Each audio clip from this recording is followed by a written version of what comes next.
আজকের আমি বানাবো পালং শাক দিয়ে চিকেন।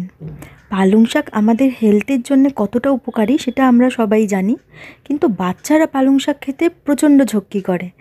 কিন্তু এইভাবে যদি ঘরে আপনারা পালং শাক বানান, বাচ্চারা চেয়ে খাবে।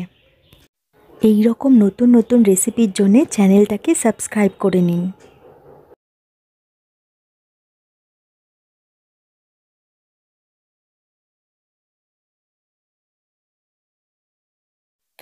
পালং শাকগুলোকে ভালো করে ধুয়ে তার মধ্যে অল্প একটু হলুদ নুন মাখিয়ে নিতে হবে। তারপর প্রেসার কুকারের মধ্যে পালং শাকগুলোকে দিয়ে একটা সিটি দিয়ে পালং শাকগুলো সেদ্ধ করে নিতে হবে।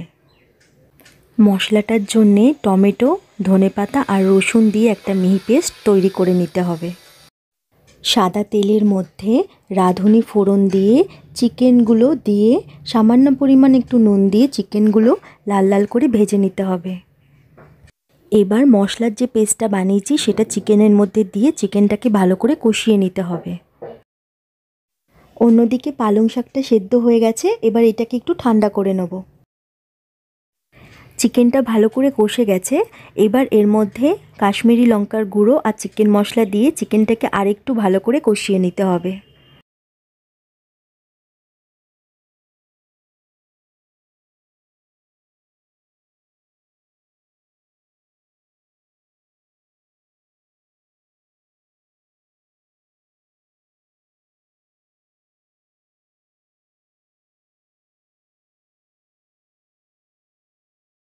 এবার 1.5 কাপের মতন মশলার জল সামান্য পরিমাণ একটু নুন দিয়ে চিকেনটাকে ভালো করে ফুটিয়ে নিতে হবে। পালং শাকটা ঠান্ডা হয়ে গেছে, এবার এর একটা মিহি পেস্ট বানিয়ে নিতে হবে।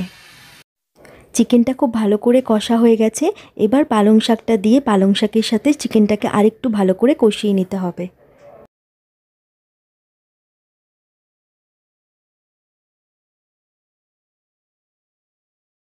চিকেনের সাথে পালং শাকটা খুব ভালো করে কষানো হয়ে গেলে রসুন কুচি আর পেঁয়াজ কলি ছোট ছোট করে কেটে আমি এর মধ্যে দিয়ে দিলাম। এবার পরিমাণ মতো নুন দিয়ে 2 থেকে 3 মিনিটের মতন ফুটিয়ে নিলেই পালং শাক দিয়ে চিকেন একদম রেডি হয়ে যাবে।